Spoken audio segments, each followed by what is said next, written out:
and so they'll associate it with that and have a high pitch. So when they use it for the conjunction, it sounds very awkward. It's like the man that I saw yesterday, or the food that I like. You're listening to Accent Amazing, where we combine language, linguistics, and history to help you improve your pronunciation and make your accent amazing. Hey all you amazing accenteers, today we're going to have a quick episode targeting a single word, that, which despite how short it is super common and often mispronounced due to stress.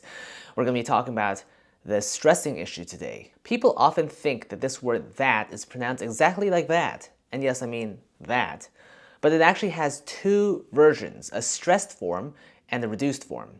Typically the vowel changes, so you get that and that. Because of this, it is typically mispronounced by learners of English from syllable-timed language backgrounds, such as Spanish or Polish or French or Chinese, who don't typically have reduced vowels or reduced forms of words in their languages, at least not as much as we do in English and other stress-timed languages. Stress, to give you a recap, is the prominence of a word or a syllable in a language. And in English, it's typically indicated with loudness, pitch, it's higher pitched, it's longer, and in some cases, the vowel changes from a full version into a reduced version. So in this case, you get that and that being the reduced version, the unstressed form, and that being the full form with the full vowel. And this is what happens with this word, that gives it two pronunciations, that when it's stressed and that when it's unstressed. But when is it stressed and when is it unstressed? So the rules are as follows. It is stressed when it is a demonstrative, like that, and reduced when it's a conjunction, like that, which itself is optional in casual speech. If thinking about this in grammatical terms is tough, you can think about it also in terms of words that you have in your language.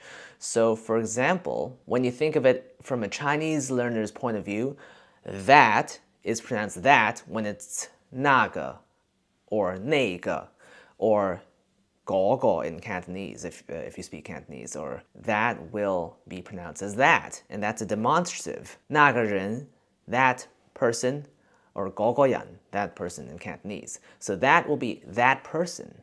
But Chinese doesn't have a word for this sort of conjunction. So you might say, 我昨天吃的饭, the meal that I ate yesterday. And so you wouldn't have a that there.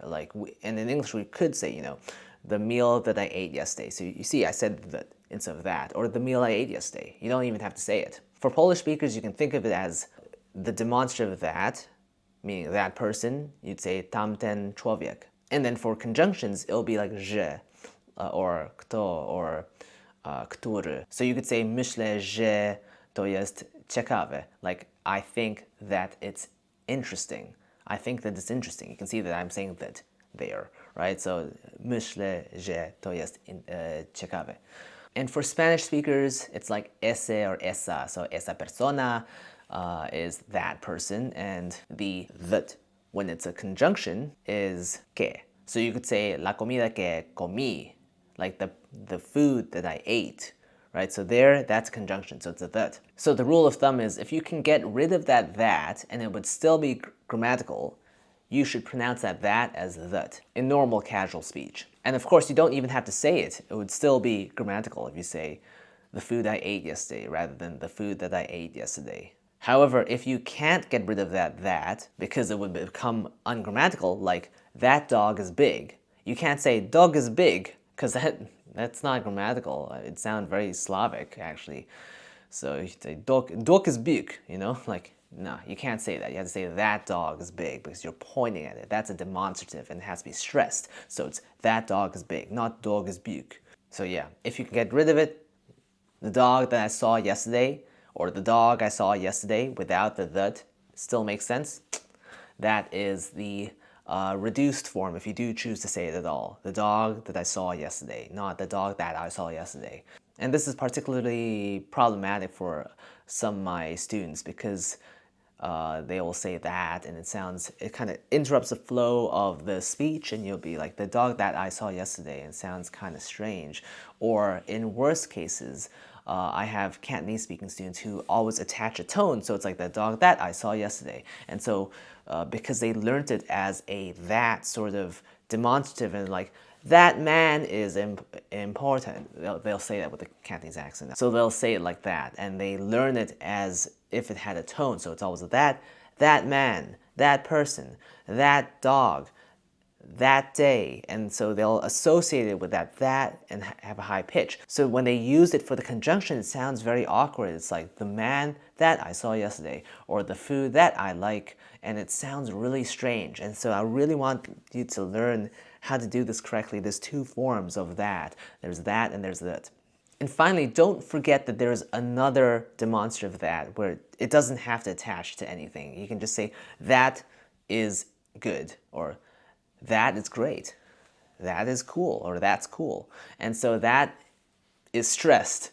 And so you have to say that. You can't say it's cool, right? Because it's not a conjunction. It doesn't get reduced. It is the subject of the sentence. So you say, that is cool. And it fits into the pattern where you can't get rid of it. You can't say, instead of that is cool, you can't say is cool. You can't say, instead of that is the man who ate the cookies, you can't say is the man who ate the cookies, because that's not a complete grammatical sentence. So today's is a very short, quick episode, and I hope it was helpful for you. It's a very common word. Even though it's just one word, it's everywhere and you'll use it, but there's two forms. And if you want to sound more native, you got to learn which one's the stressed form, which one is the unstressed form.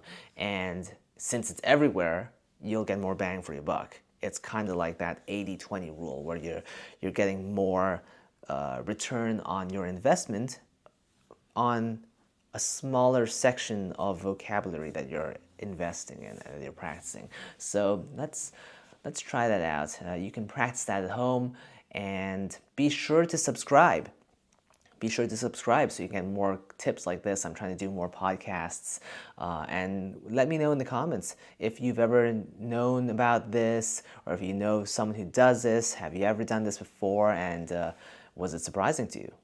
And that is all that we have time for today. See what I did there? And I'll see you next time on Accent Amazing.